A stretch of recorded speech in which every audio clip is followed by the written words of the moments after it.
Hello दोस्तों, आप सभी का स्वागत है मेरे यूट्यूब चैनल सच R24 में।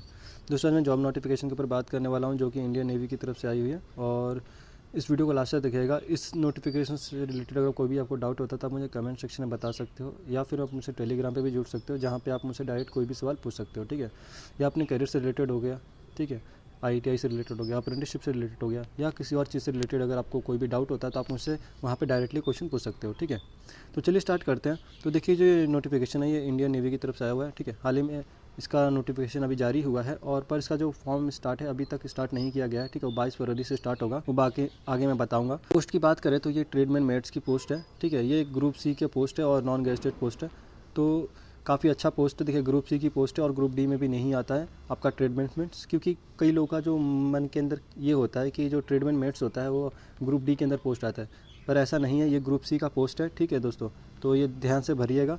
और आपको बता दूं, ये लेवल 1 का पोस्ट है, और ये आपका जो ट्रेडमैन मेट्स है लेवल 1 का पोस्ट है, बट ये ग्रुप सी में पोस्ट आता है। ठीक है, तो इसकी जो सैलरी की बात करूं तो ये इसका 7th पे कमीशन के साथ ये आपका 18,000 से लेके 60,000 तक पहुंचता है। ठीक है, बाकी यहाँ बात करूँ तो यहाँ पे कुछ पोस्ट यहाँ पे आपकी कमांड के साथ साथ यहाँ पोस्ट दी गई है। ठीक है, ईस्टर्न कमांड हो गया, ठीक है, वेस्टर्न कमांड हो गया, साउथर्न कमांड हो गया। यहाँ पे आपको टोटल मिला के लगभग आपके पास 1000 से ऊपर सीटें हैं। ठीक है, और सबसे बड़ी बात यहाँ पे PWD को भी मौका दिया गया है, क्योंकि देखिए ये डिफेंस की जॉब है और यहाँ पे लगभग PWD की भी उतना ही चांस दिया गया है जितना बाकी जनरल कैटेगरी को चांस दिया जाता है। ठीक है, तो यहाँ पे फॉर्म भर सकते हैं। ठीक है, बाकी यहाँ पे देख सकते हैं कि कैसे रिजर्वेशन आपको मिलेगा। ठीक है, आपके पास सारे सर्टिफिकेट्स होने चाहिए। दूसरी बात करें हम एज की, तो एज यहाँ पे होना चाहिए 18 से लेकर 25 तक। ठीक है, अगर 18 से 25 के बीच में हैं आप तो फॉर्म फिलअप कर सकते हो।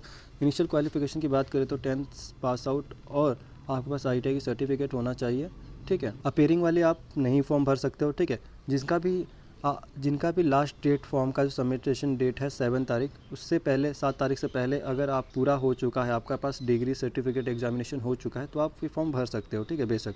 बाकी यहाँ पे नेचर ऑफ ड्यूटीज़ की बात करें, जॉब की बात करें, तो यहाँ पे आपकी जो सबमरीन्स की वर्कशॉप जो होती हैं, शिप की वर्कशॉप होती है, वहाँ पे आपको जॉब मिलेगा। ठीक है, ज़्यादातर यहीं मिलता है आपको। ठीक है, अगर कहीं और अगर इनके पास वहाँ ऑप्शन वहाँ पे जगह नहीं खाली होती है, कोई और ऑप्शन होता है, तो वहाँ पे ये क्या करते हैं, ये बाकी जनरल ड्यूटीज़ के लिए लगा दिया जाता है इनको। ठीक है, जैसे कि आपका डेटा एंट्री ऑपरेटर का जैसा काम दे दिया जाता है इनको।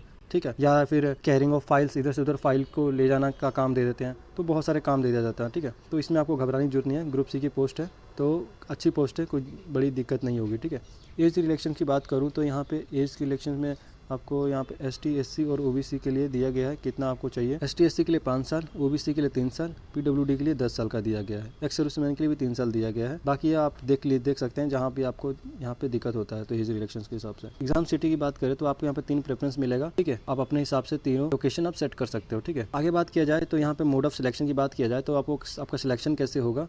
ठीक है, तो यहाँ पे देखिए, आपको पहले आपका जो आप एप्लीकेशन फॉर्म भरेंगे और उसमें जो आप रजिस्ट्रेशन नंबर वगैरह डालेंगे अपने सर्टिफिकेट का, उसको पहले वैलिड करेंगे, चेक करेंगे कि आप ओरिजिनल सर्टिफिकेट के नंबर्स डाल रहे हैं कि नहीं डाल रहे हैं। ठीक है, या आपका फ़ोटो सही है, सिग्नेचर सही है, तो आपको ये पास करने के बाद दूसरा चीज़ देंगे इसको, आपका एग्ज़ाम होगा। ठीक है, तो इसमें एग्ज़ाम में देखिए 3 एग्ज़ाम बड़ा इनका बहुत ईजी है और 10th बेसिस पे एग्ज़ाम है इनका। ठीक है, तो घबराने की जरूरत नहीं है, जैसे आप नॉर्मल तैयारी करते आए हुए हैं तो वैसे ही आपको करना है इसमें। तो देखिए, पहला 25 नंबर का आपका जनरल रीजनिंग एंड इंटेलिजेंसी होगा। ठीक है, दूसरा होगा न्यूमेरिकल क्वांट एप्टीट्यूड 25 नंबर का, फिर उसका जनरल इंग्लिश है 25 नंबर का, और जनरल अवेयरनेस है आपका 25 नंबर का। जनरल इंग्लिश में बेसिकली इसमें ज़्यादा हार्ड क्वेश्चन नहीं आने वाले हैं, आपको बता दूं मैं।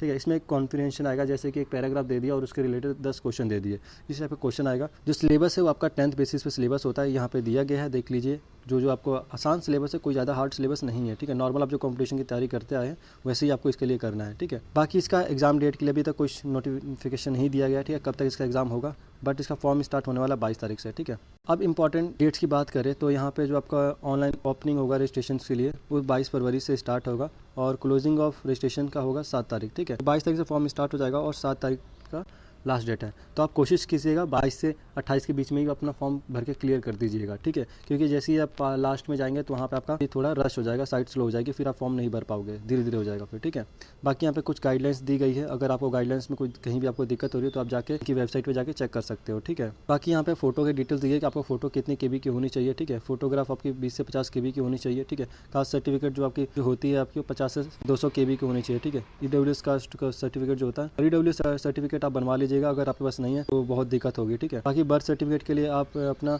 10th का सर्टिफिकेट आप लगा सकते हो। और यहाँ पे बाकी जो आपकी क्वालिफिकेशन जैसे ITI का सर्टिफिकेट है वो आपका 200 KB होना चाहिए 50 से, ठीक है। एक्स सर्विसमैन के लिए भी उनको जो सर्टिफिकेट होता है वो 50 से 200 KB के बीच में होना चाहिए। PW का सर्टिफिकेट भी 50 से 200 KB होने चाहिए, ठीक है। मतलब ऑल डॉक्यूमेंट्स 50 से 200 KB का होना चाहिए, ठीक है। बाकी यहाँ पे जो भी आपको जो सर्टिफिकेट जो है EWS का जिस फॉर्मेट में चाहिए, ठीक है, OBC का किस फॉर्मेट चाहिए वो इन्होंने अपने वेबसाइट पे दे दिया गया है, वहाँ से आप जाके डाउनलोड कर सकते हो, ठीक है, वहाँ से आप बनवाओगे। बाकी इस वीडियो में इतना ही। अगर इस वीडियो से रिलेटेड आपको कोई भी डाउट होता है तो आप मुझे कमेंट सेक्शन में बता सकते हो, या फिर आप मुझे टेलीग्राम पर भी जुड़ सकते हो, ठीक है। लिंक डिस्क्रिप्शन में दिया गया है, जाके वहाँ से आप ज्वाइन कर लीजिए, ठीक है। थैंक यू दोस्तों।